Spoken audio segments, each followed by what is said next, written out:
Welcome back to Legitimate Targets, everybody. I hope you're all having a great day. I couldn't be more pleased than I am right now to welcome our exceptional guest to the show, Dr. Bassem Naim, one of the members of Hamas's political bureau. We are here in Qatar, and I am very excited for this conversation. Please, so, welcome. Thank you. It's an honor. Please. So, Doctor, I got to say, I was very worried on October 7th because a few days after October 7th, Netanyahu came out and he said, we're going to wipe Hamas off the face of the earth. And then in April of 2024, he said the same thing. He said, we're getting very close to wiping Hamas off the face of the earth. But here you are, and the Palestinian people stand strong. So given that was Israel's primary goal, is this a total victory for Hamas and the Palestinian resistance? Thank you very much for having me with you.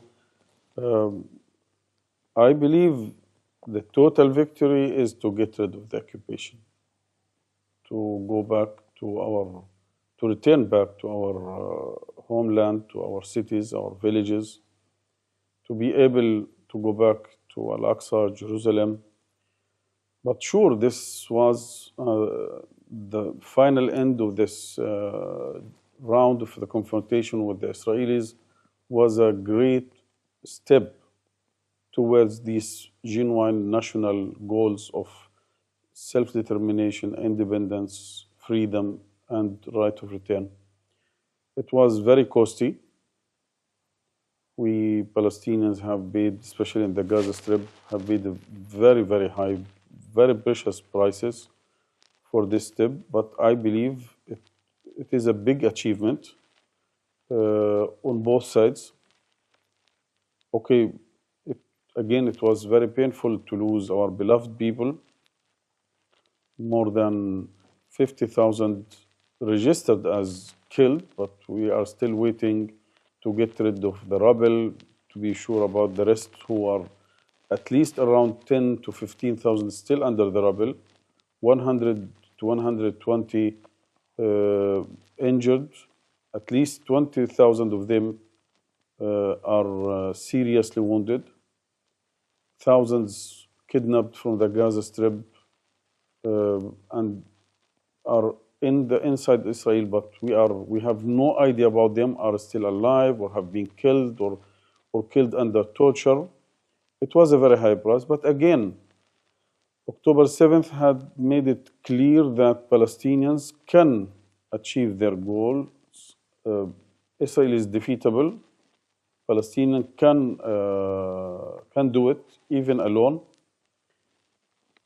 Maybe for some reasons we can say that these very high prices are partially also not only because of the brutality of the Israelis, which is the case, and they have talked about this in many occasions, but it is also because of the complicity of a lot of countries, in particular in the West, and on the top of this is the United States. Today, I am reading about ships of ammunition reached Ashdod, which is carrying 1,000 and 2,000 ton bombs, preparing maybe for the next round to be dropped on the top of Palestinians above their rubble. Therefore, I believe if the international community, if the Western countries were committed to their obligations according to international law, I am sure we have saved a lot of lives, we have saved a lot of blood, a lot of tears. And Palestinians, at the end, they are not asking more than their genuine rights, their rights according to international law to have their own state, independent, self-sovereign state, to live in dignity and freedom. Therefore, again, it is, when we understand this context, it is a victorious step. Donald Trump has come out a few times and he says that the population in Gaza is now 1.7 to 1.8 million. Of course, before October 7th, the population was much more than that, 400, 500,000. Do you think his statistics are accurate? And if so, where did all those people go? Because, we see the Ministry of Health in Gaza. They say that the death toll registered officially is over 40,000. That Lancet study said 120,000. But what about the others? Exactly, I have no idea about his intentions to mention this number, but officially there are 2.3 plus million Palestinians in the Gaza Strip. Around 200,000 plus of them are outside the Gaza Strip, some of them after the war, but some of them before the war. They have left Gaza for different reasons, to study or for job. Therefore, we are talking about 2.1 million Palestinians who are registered in Gaza Strip. Official figures talking about and statistics talking about, as I said, 50,000 killed, 10 to 15,000 are still missed under the rubble, and 120,000 Palestinians wounded. Where this gap, how he made it, I don't know. I heard some analysis that he is talking that maybe there are 400,000 to 500,000 Palestinians who are Hamas supporter or Hamas affiliated, and if they decide to stay or in Gaza or to, he is ready to wipe them out. But I think this would be a very evil idea. Of course. I mean, just your opinion on this. Trump says that he's going to forcibly displace, or he wants to do that, the 2 million people roughly in Gaza. And for the past 15 months, all of these Zionists in the Western media and the political class were saying that every single Palestinian is a terrorist and a terrorist supporter. And now they're saying that Europe should take the Palestinians or the Gulf states should take the Palestinians. I mean, what is your response to this hypocrisy? Unfortunately, you have described it very well. It is the hypocrisy. We have seen it in a lot of cases in Afghanistan, in Syria, and other countries, how the Western politicians dealing in a very hypocritic way. First of all, this confrontation, it is not between Hamas and Israel, because this has been said all the time, especially in the Western mainstream media. It is between Palestinians and Israel. Maybe this time it is led by Hamas, but 20 to 30 years ago it was led by Fatah, 50 years ago it was led by PFLP and other. I mean, for more than 100 years, Palestinians are leading this struggle to get rid of the occupation for their dignity and freedom and independence. Second, the Palestinians are not attacking anyone outside Palestine. Even we have no problems with Jews or Judaism. It is clear we are fighting for political goals. We are fighting against the occupation. We are fighting against the tanks or airplanes who are attacking our people. Therefore, we are not initiating any aggression against anyone. If we can achieve our goals politically and peacefully, yes, this is most welcomed from our side. And by the way, we have tried this in 1993 in Oslo, and we have signed an agreement, and we have given the international community and the Israelis 30 years until 2023, 30 years to implement this deal, the Oslo Agreement, so that Palestinians at the end have their own independent self-sovereign state. But it has totally collapsed and failed. And what we have seen, what we are seeing now, more annexation of the land, more settlements, more killing of Palestinians, more suffocating siege around Gaza. Therefore, the resistance, it is not a goal in itself. It is a tool to achieve our goals. And this tool, I mean, the resistance in general, a comprehensive approach of the resistance, I mean, politically and diplomatically and in the media, but also armed resistance, this is a guaranteed right in international law. It is clear written in the international law that people under occupation have the right to resist this occupation by all means, including armed resistance. How can I describe in Second World War, Europe and the West in general, including the United States, under the pretext to fight Nazis and fascist countries, they have used all kinds of ammunition and arms to fight back, so that they have lost more than 30 to 40 million from both sides. And a lot of cities inside Europe were totally destroyed.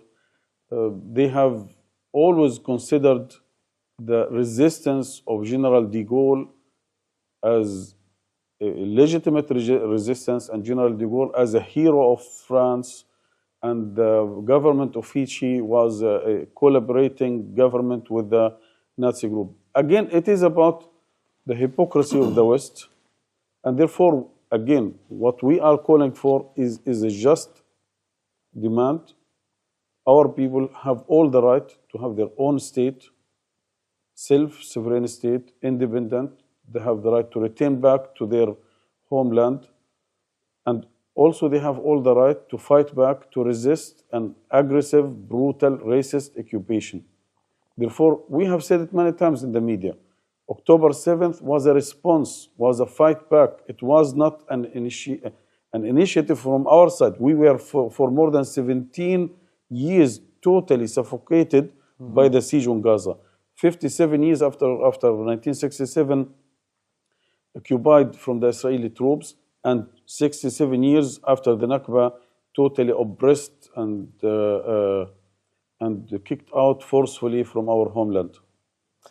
And the strategy was proven successful. I mean, yesterday alone, Gaza freed 3 Israelis, and there was, I believe, over 360 Palestinians that were being tortured and killed and almost killed in Israeli prisons that were freed back into Gaza. So, I mean, the strategy has been vindicated, right? It shows that your method was not to terrorize the people. It was about, one step closer to liberation and actually freeing the Palestinians that are being tortured, right? I think we as Palestinians, maybe people who are very addicted on reading history, our own history and the history of other people in Vietnam, in South Africa, in Indonesia, in Algeria, it has proven clearly that maybe this is the only way that a colonial project can leave any country. And I believe that one of the famous philosophers who was an Algerian officer, a patriot, who said, this is the nature of colonial projects. They are brutal, they are savage, they cannot leave simply from their own decision. They have to be obliged, they have to be forced with very costly prices to leave the country. Unfortunately, there is no other way. And again, we have said it many times, if there is any other way which is peaceful and political, that Palestinians can gain their rights, it is most welcomed, and it is the preferable way for us. Yeah. It is not easy for any one of us to lose his children, mothers and fathers, to lose the house, or to lose any of his properties. But therefore we have said it also repeatedly, the Israelis have pushed us or resorted us to this way. Again, because we have already offered a hand for peace through signing that agreement. and it was undermined and sabotaged by the Israelis. If you read the book of Netanyahu, which was written in 1996, he said it clearly. There is no chance for any idea like two-state solution. And he has repeated this for 30 years. And the last time was in 2024 in front of the UN, that General Assembly, that there is no place between the river and the sea for any political entity except Israel. I think you're 100% correct. I mean, Mao Zedong said that true political power only comes out the barrel of a gun. Do you think that the Palestinians are closer to having you guys a Palestinian state now than you were on October 6th of 2023? 100% yes, because on October 6th, we were on one side when it comes to the Israelis. They have declared their official plan for 2024, 2025, this so-called the final solution plan, which was adopted by the government and budget allocated, and they have already started to take practical steps to annex the West Bank, to Jewadize Jerusalem and expelling forcefully the people from there, and to change the status quo in Al-Aqsa Mosque forever, which is also against international law, and continue the siege, the suffocating siege against Gaza, and then starting the so-called normalization process with the Arab countries. This plan, if we don't have October 7th, I'm sure Palestine would be totally forgotten forever from the present and from the future.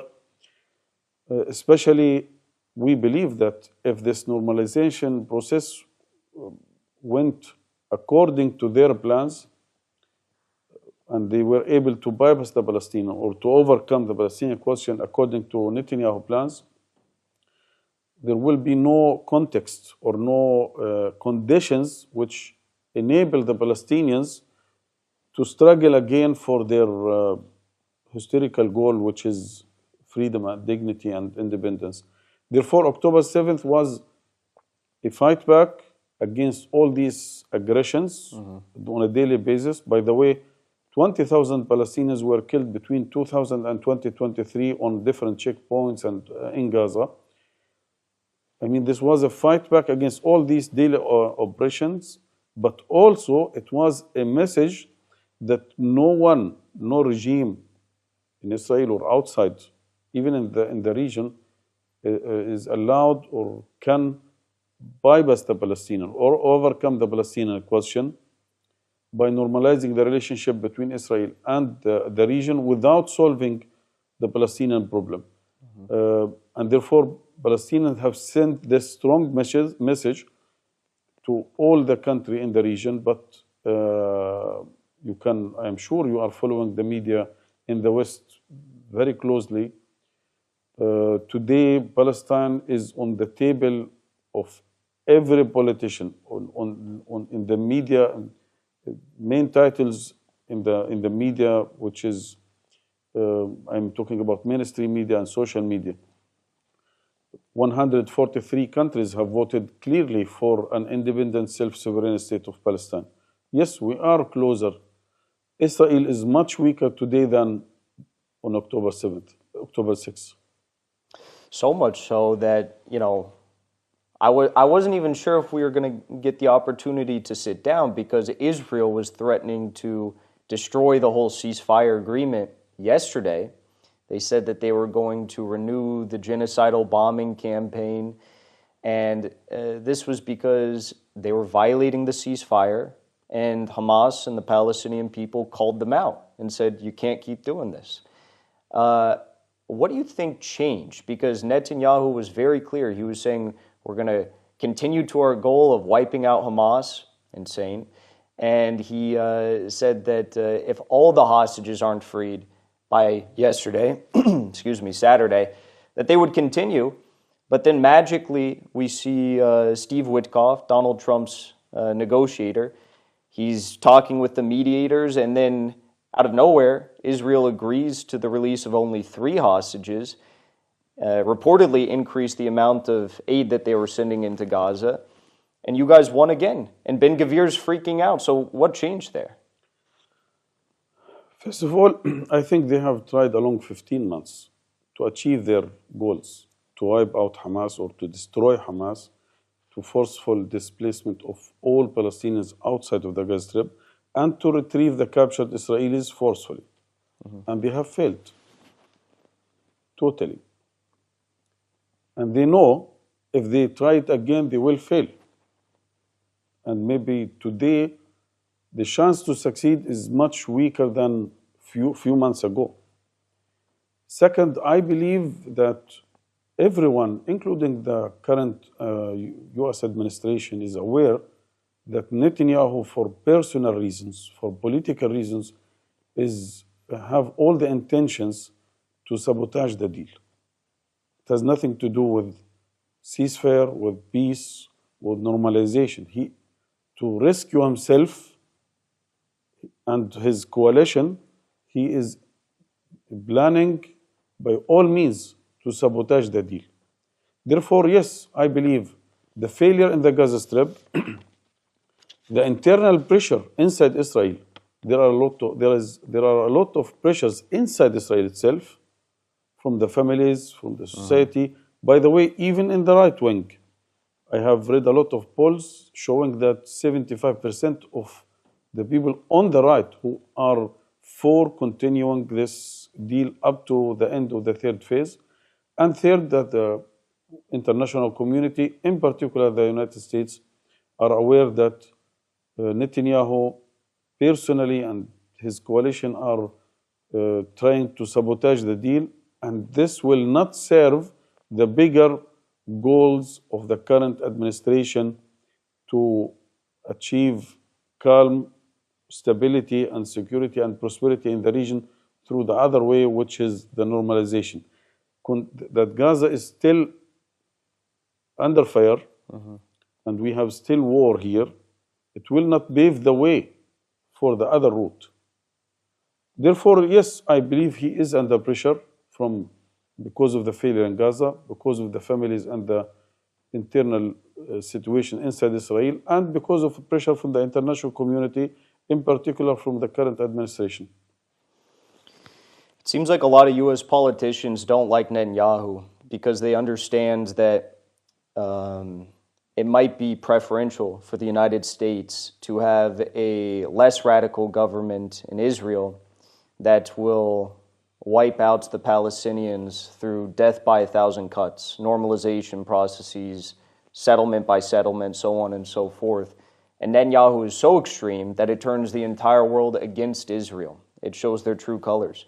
What do you think is more dangerous for the Palestinians, the more liberal reformed approach in Israel of death by 1,000 cuts, or the approach that Netanyahu has taken over the past 15 months?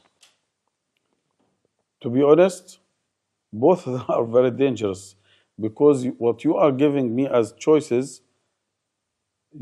our choice is only to choose how to die or how to be killed in pieces or in one shot by an US-made bomb.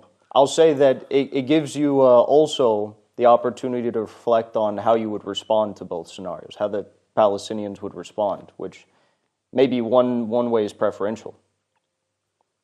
Again, I believe both tracks are very dangerous, as long as no one of them is leading to our goals, which is an independent, self-sovereign state and the right of return.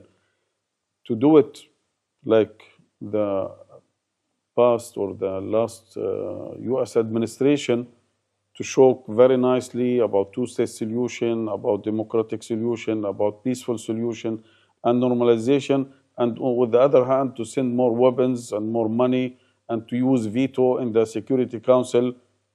This is one way.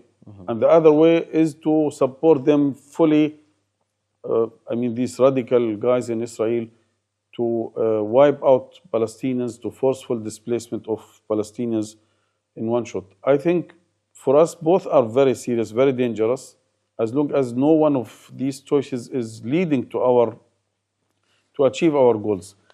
But I think we have an alternative way, a third way. Why not, based on international law, to give the Palestinians their rights to get rid of the occupation, to achieve their national goals of independent, self-sovereign state? I think a lot of people across the world are asking that same question, really, about their countries as well. There's no respect whatsoever for international law, for the rules-based international order, or whatever they want to call it in the West. And yes, it could be, you could be right, but the question is either we have law or the law of jungle.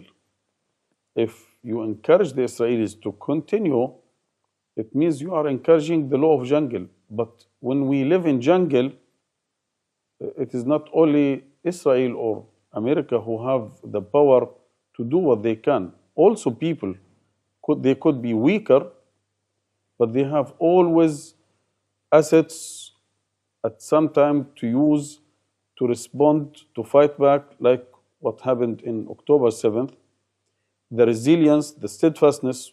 Look, the Palestinians, along 15 months, they have endured a horrible aggression. More than 500,000 tons of explosive material dropped on the heads of Palestinians in the Gaza Strip. Thousands and thousands killed, most of them are children and women. But you didn't get one picture of a Palestinian trying to break the borders near Egypt to flee from the Gaza Strip. On May 7th, 2024, when Netanyahu decided to invade Rafah near the Egyptian borders. In Rafah at that time there were 1.2 plus million Gaza Palestinians in the city. And when the incursion started and when the aggression started, all these people moved to the north. No one single Palestinian moved to the south, towards Egypt. Therefore, this has shown clearly that Palestinians, despite they knew that they are moving toward killing, death, hunger, starvation, no electricity, but despite of this, they show their commitment to their cause, to their land. Therefore, yes, you might have more military capabilities, but this is not the only or the sole source of power. People have sometimes, by their steadfastness, by their resilience, by their readiness to sacrifice. We said in Arabic, a bare hand sometimes can break a gun. I like that. But also, the military expertise of Hamas and the Palestinian resistance factions has been incredible. I think many people across the world are shocked by the courage and the honor that they have exhibited over the past 15 months. And I guess what are the secrets to the success of this revolutionary force that is able to defeat one of the most powerful militaries on the face of the earth on paper? And also, one more additional question to that. Israel claims that about 1,071 IDF troops died in Gaza. Do you think that number is accurate? I read the latest press releases from the IDF. They are talking about 5,945 Israeli soldiers killed and 15,000 wounded and out of service. Wow. And we believe that the numbers are bigger because they are talking about the official registered soldiers. You know that they have other groups, other fighters, They came from all over the world, what we call it mercenary. They are not registered. The so-called soul soldier is not registered. Therefore, we believe that the number are much, much bigger.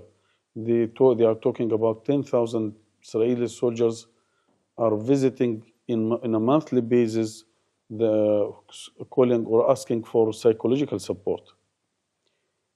At the end, I heard from a Jewish supporter of Palestine who said genocide is equal to suicide. When you are killing children and women, it is not easy to return back to your city, to your family, to your children as a normal person. I mean, I'm sure this will chant you every day, 7 days a week, 24 hours. What enabled this group of fighters with very simple, light weapons, it's very simple, by the way, to achieve this victory, I think, first of all, their commitment, strong commitment to their faith, to their cause. Second, this military group built on 20 years of experience in encountering or confrontation with the Israelis. And therefore, they have developed a lot of strategies and tactics how to face the Israelis. For example, maybe beginning 2024, there were instructions to the fighters not to provocate the Israelis. I mean, not to initiate any fight, and even if they come, not to encounter them or not to fight back. Leave them pass through the area. If only when they stay there and they are starting to attack the Palestinians or to destroy houses, you can fight back. First, to spare as much as you can of weapons or these light weapons. Second, to avoid the retaliation of the Israelis, that because they have, when one Palestinian have shot against them, they have wiped out neighborhoods. I mean, these tactics and these strategies have been developed over years. The very, very strong steadfastness of the people on the ground I think this was a very crucial factor in supporting the resistance.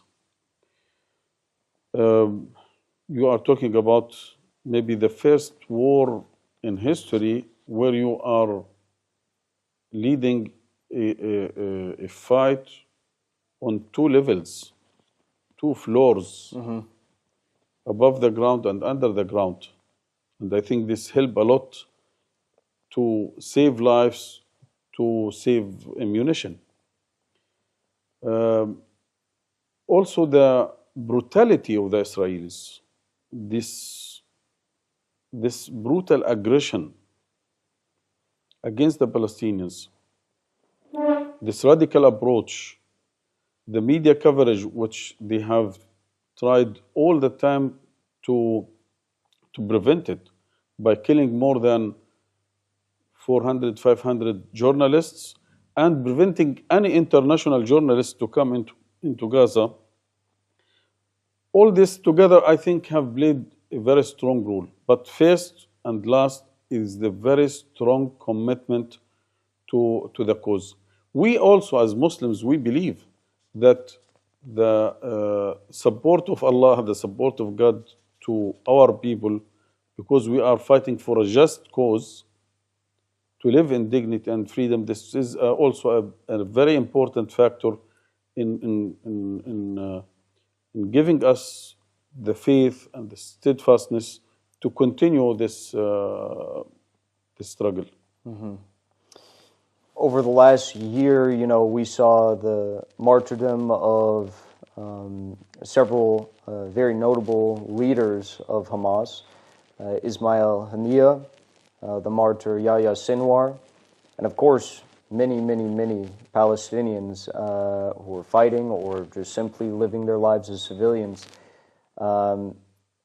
Israel, though, has oftentimes tried this method of cutting the head off the snake. They think that's going to stop the Palestinians.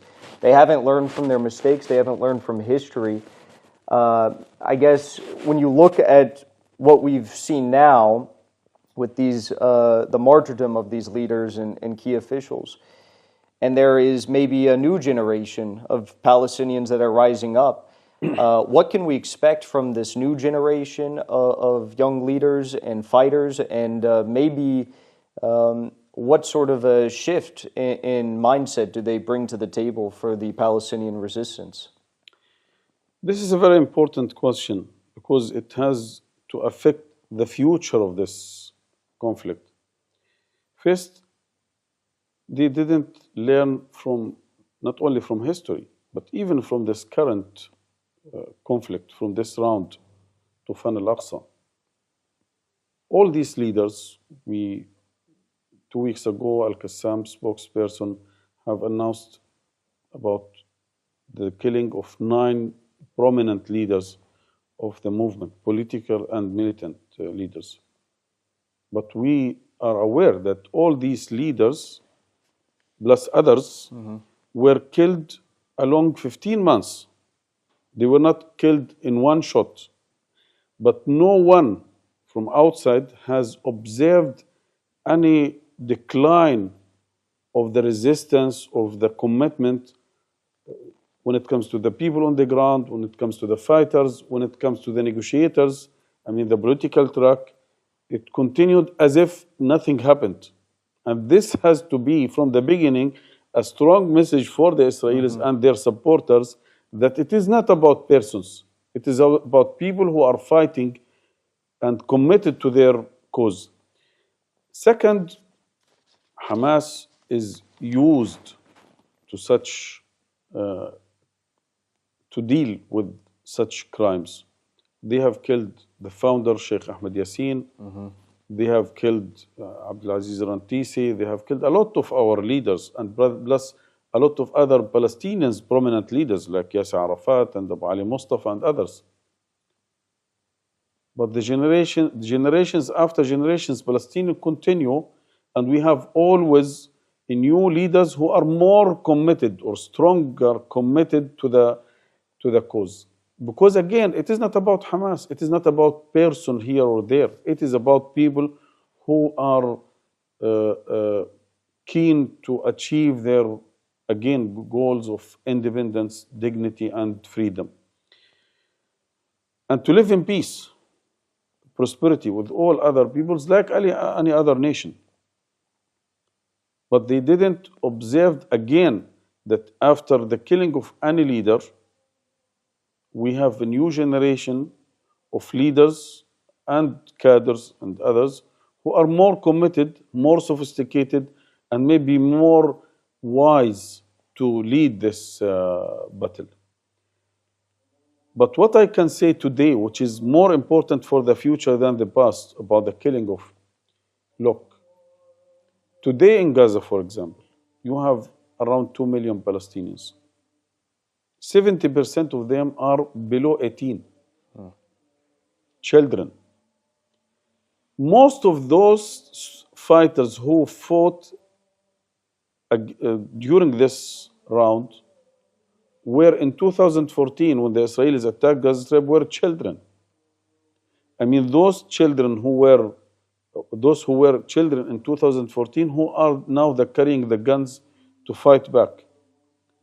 If you have today more than 2 million Palestinians, the vast majority of them are children, denied basics. I'm talking about food and medicine, a house, a hospital, a school, a mosque, a church, the right to travel, even to travel for urgent cases like treatment abroad, to study. And at the same time, they have thousands of guns. What do you expect? You are paving the way for the next round. As long as these guys, these children, don't have a vision of a better future, if they don't have any hint that it could be better, I am sure they have nothing to lose. As we say in a very famous Arabic poem, why not to fight back? You are not going to lose. You are not going to lose except the tent and the Chains, shackles. shackles. Why not to why not to fight back? Therefore, they are creating, instead of 20, 30,000 Al-Qassam Brigade fighters, they are already creating hundreds of thousands of potentially fighters. Palestinians will not and are not ready to give up their struggle for freedom and dignity. And they are already fighting now for more than 100 years. Therefore, again, it is not about Ismail Haniya, who is a hero, Yahya Sinwar, who is an icon, becoming icon, not only for Palestinians, for Arabs, for Muslims, for a lot of people around the world. And here maybe also we have to add one point. If you study the Israeli politics in the last 2 decades, you can observe a clear shift from the left to the right, radical right, religious right. Until now, we Palestinians, we are still fighting for a political goal, a state, right of return, according to international law. But the Israelis, for the last 2 decades, they are shifting this conflict from a political conflict into a religious conflict. Their rhetoric, their statements, their ideas, ideologies, I am talking about politicians, Knesset members, media, everyone. He is talking in a very religious language. What does it mean? It means that instead of fighting and negotiating today with 2, 3, 4 million Palestinians, it will come a day that you are negotiating and fighting against 1.4 or 7 million Muslims, because they will feel it is not about Palestinians, it is about Al-Aqsa, which is the 3rd holiest shrine in Islam. It is about the holy Jerusalem, Al-Quds. I mean, if we leave these radical religious groups to shift this conflict from a political conflict about statehood and right of return and international law, international humanitarian law, into a religious conflict, I am sure you are destabilizing not only Palestine, you are destabilizing the whole region and maybe the whole world. Well, I hope that if that does happen, that those across the world who are being attacked will have the courage that the Palestinians have exhibited, not just for the past 15 months, but for many, many, many years. And I think that is a perfect note to leave off on. So, Dr. Bassem Naim, thank you so much. Please. And I just got to say that as an American, I am, of course, appalled by what my government is doing. And the Palestinians and you have my full support and the support of many Americans. Thank you very much. The tide is shifting, and we just love you guys. By the way, we have observed this all the 15 months along, how many thousands and thousands of Americans from all faiths, not only Muslims, not only Christians, but also in the forefront Jews who fought and struggled to stop this aggression, and also supporting the rights of Palestinians. And really, we are appreciating this very, very highly. And we believe, again, and I have to emphasize this, that it is not about Jews or Judaism. It is about political rights to live in freedom and dignity, And when we have seen all these thousands of people in the streets, in universities, rail stations, inside the Capitol Hall, everywhere, we have believed that this brought us nearer to the goals, our national goals, because we know that at the end, America is the decisive power in this context, and this huge mass of people who are raising their voices and paying prices for this to support our goal, it is a good sign that we are on the right track. Thank you so much. Please.